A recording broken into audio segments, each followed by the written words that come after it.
We are men who've chosen to serve. You gotta find something of your own, something selfish and stupid and human. It allows me to be alone, and then there's elements of it that are impossible to do without What's going on here? collaborative thing. It forces me to exist in the world. Just open your eyes. What's the story? Having a crisis of faith or something else? This is not a game. What is your passion? That balance is something I need, and film just really is perfect for that.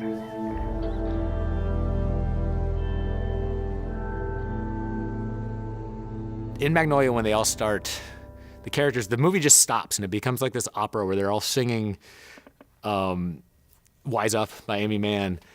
It was one of those moments where I was like welling up. I mean, it feels the same way as when, like, if you've lost a loved one and you're like walking around and a breeze hits and the light hits a tree a certain way and you're just like, oh, I'm not alone. You get that from movies. I only get that from movies. And everyone has their own thing. It might be string quartet, but for me, I get that from movies just enough that that I'm willing to devote my entire life to it. You never get it when you're trying to get it. It always hits you by surprise. Only film can do that. And I think every filmmaker, whatever their Magnolia moment is, you're never gonna hit that moment, but you should always be striving towards it. And that for me is I'll never be able to shake that when I first saw that. I was in LA. I was 21, I guess 22. And I was out there studying jazz guitar and failing miserably. I was not good. Was just good enough to be the worst person at this school that I was going to. And I started skipping class. My parents are paying for this school, and I'm staying at my apartment in Pasadena and watching movies, 2, maybe 3 a day. And, holding a guitar and kind of plucking away at it, but obsessing about these movies and escaping into them. Everything, no matter what I was doing, when I wanted to be a musician, when I was trying to be just a normal college student, I would relate everything through film. I would escape into that and try to process my life through that. And somewhere in there, I realized this is all that I want to do. This is all that matters. Like when I was trying to be a musician, I was watching movies about musicians, and the narrative was more interesting to me than the actual thing that the people in the films were doing. And so I guess when I was about 22, that's when I realized this is all I care about. At that point in time, I hadn't met my wife, I didn't have kids, and I would just talk film. My friends were people that liked films. That's who I stayed in contact with. If you went to films, we're friends, and if you didn't, we had nothing in common.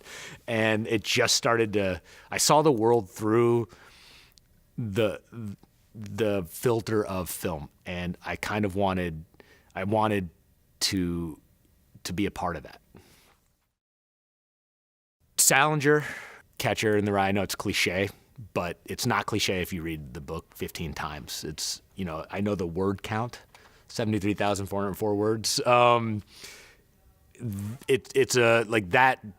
That locked into me. Like, I've never been able to, everything kind of goes through a Salinger mindset for me. I really, that was a huge impact on me. Film-wise, Woody Allen was a big influence on me. It's a little problematic now. It was probably problematic then. I just didn't know.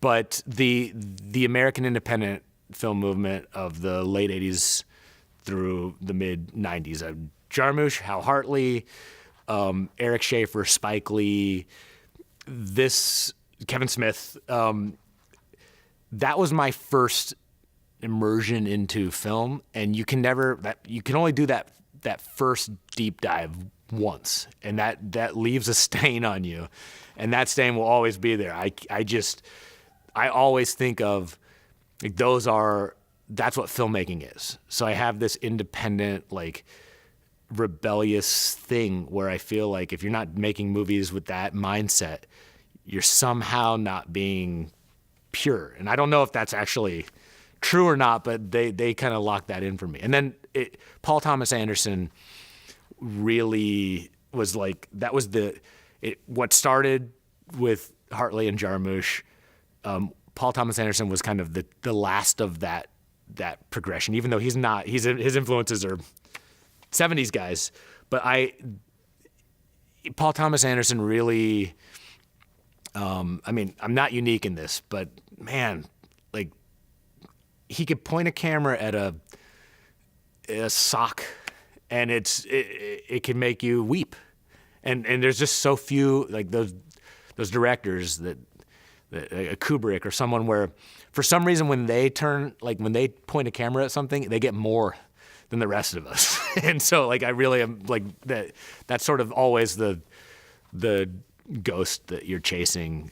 Paul Thomas Anderson, well, he's alive, but that's the thing that I'm like, you know, I aspire to do something like that at some point in time. I'm 41, and I've been directing for 3.5 years. I've been writing for almost 20. And that gap is fear. I should have been directing. I almost directed. I've done some things that I didn't follow through on. It wasn't very good, so I didn't even bother editing multiple times throughout that gap where I wasn't directing. I was becoming a better writer and learning as a writer. I wasn't developing as a director because I was afraid. There's this syndrome, I think Mike Birbiglia talks about it with his films, but where your taste, if you let your taste get too good and you don't do anything with what you create, you become a critic that's too damaged. Like the critic in you is just too strong for the artist. And I let myself go way too long. I had opportunities to publicly fail, and I should have done it when I was doing it as a writer, and it was safer.